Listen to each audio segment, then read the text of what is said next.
Assalamualaikum warahmatullahi wabarakatuh. Maaf sekali nih Pak, keterlambatan tugas saya daripada MK Manajemen Pemasaran Jasa karena saya pada saat itu emang lagi ada tugas dari kantor saya, jadi saya sempat merecord atau mempresentasi dalam bentuk video PPT saya. PPT sudah selesai, belum saya merecord saja. Langsung lanjut ya, Pak.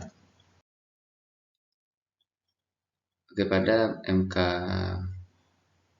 Manajemen Pemasaran Jasa, saya mengambil bab 2 yaitu dinamika bisnis jasa dan pentingnya pemasaran jasa. Pada industri jasa di era revolusi industri 4.0 ini. Jadi saya membuat PowerPoint begitu panjang ya Pak, maaf. Jadi saya menjelaskan poin-poinnya saja yang saya maksud. Dari industri jasa di era revolusi industri 4.0. Seperti yang kita ketahui, ini ada beberapa tahap dari revolusi industri, yaitu revolusi industri 1.0, revolusi industri 2.0, revolusi industri 3.0, dan yang keempat yaitu di mana pada saat sedang dan juga berkembangnya menuju revolusi industri, yaitu revolusi industri 4.0 pada saat ini dan juga sedang berkembang menuju 5.0. Apa yang dimaksud dengan revolusi industri ini? Revolusi industri 1.0 ini adalah ditandai dengan penggunaan mesin uap.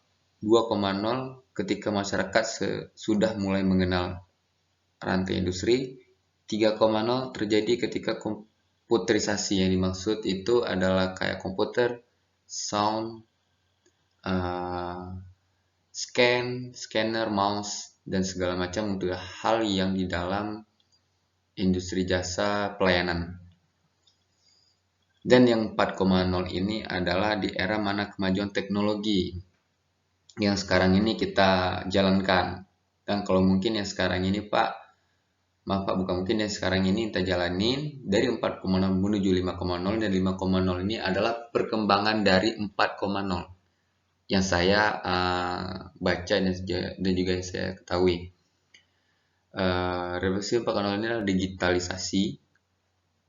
Maaf Pak, pada masa 4.0 ini ada digitalisasi, tapi perkembangan dan majunya digitalisasi ini masa 5.0 yang membuat pelayanan atau pemikiran manusia begitu harus luas, atau pemikirannya harus membaca ke depan, arah ke depan gimana selanjutnya tahapnya, dengan mempelajari mereka sendiri maksudnya Pak, maaf.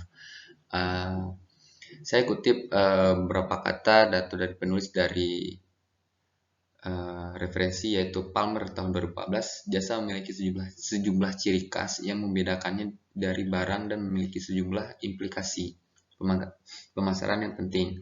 4 karakteristik layanan adalah instability, heterogeneity, dan passability.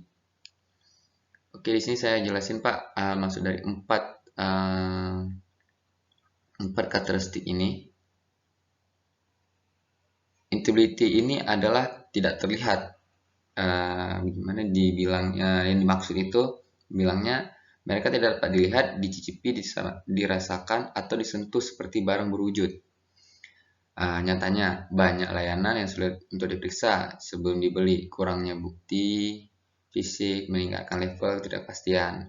Yang kedua itu adalah instability, ketidakpisahan. Ketidakpisahan yang dimaksud adalah produsen jasa berperan penting dalam memberikan pengalaman suatu layanan untuk pelanggan, misalnya mengajar, konsultasi. Yang ketiga, heterogeneity. Heterogenitas ini adalah yang dimaksud tidak seperti barang berwujud, layanan sangat bervariasi.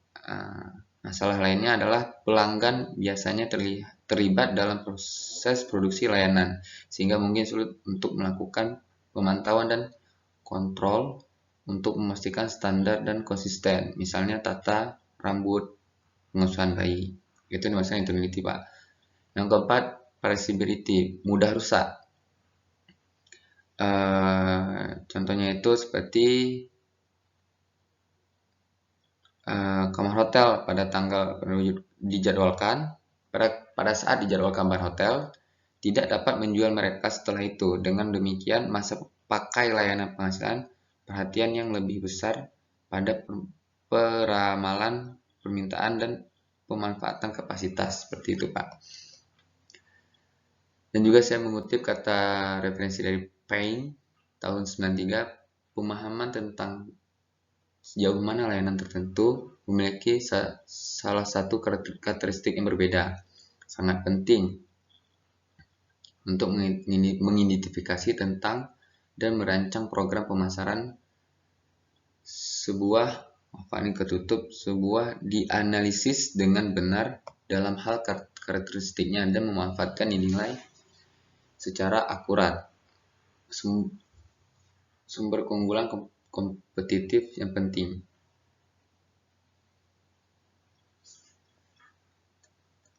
Oke, itu yang selanjutnya. Oke, poin kedua, maksudnya tahap kedua, dinamika bisnis jasa dan pentingnya pemasaran jasa, Pak. Di sini ada 4 poin, Pak, yang saya ambil, yaitu kendala kapasitas, pola permintaan, manajemen perolehan, strategi antrian. Yang dimaksud kendala kapasitas adalah pemahaman terhadap kendala kapasitas utama akan mampu memperluas kapasitas jasa yang memilikinya baik dalam jangka pendek maupun jangka panjang, Pak. Namun dia bergantung pada jenis jasanya, faktor-faktor lainnya kritis kapasitas seperti gitu, Pak. Terus yang kedua, pola permintaan. Ada banyak faktor pola permintaan ini, Pak. Berfluktuasi pola permintaan sebuah jasa. Karena itu, perusahaan jasa perlu memahami pola-pola permintaan jasa. Yaitu selanjutnya manajemen perolehan. Manajemen perolehan yaitu suatu istilah berkenaan dengan berbagai cara untuk menyesuaikan permintaan dan kapasitas terhadap jasa. Seperti dalam praktek, manajemen perolehan dapat melibatkan model-model matematika seperti linear programming, processing, dan sebagainya. Tahap yang terakhir yaitu strategi antrian. Strategi antrian ini adalah upaya maksimum telah dilakukan penyesuaian permintaan dengan kapasitas atau sebaliknya. Akhirnya mentok juga. Yang dimaksud sini adalah membuat aturan antrian strategi antrian ini memang agak rumit, Pak.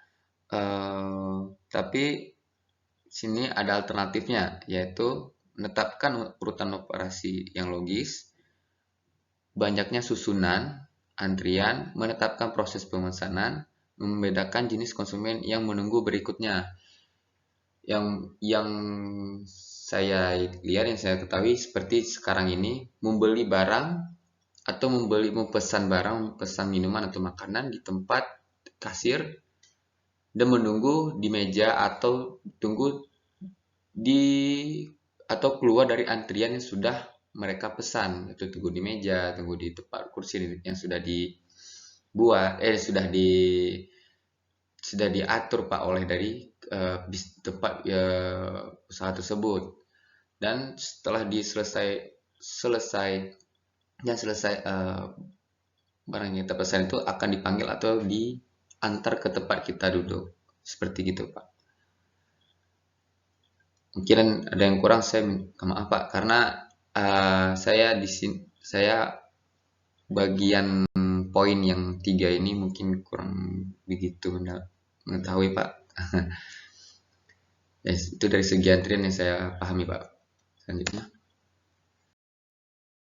sekian dari PPT saya, Pak. Ada yang kurang, mungkin ada yang PPT tugas saya ada yang ya kurang terhadap PPT dan penjelasan poin-poin saya mohon maaf, Pak. Lebih dan kurang saya mohon maaf. Terima kasih. Assalamualaikum warahmatullahi wabarakatuh.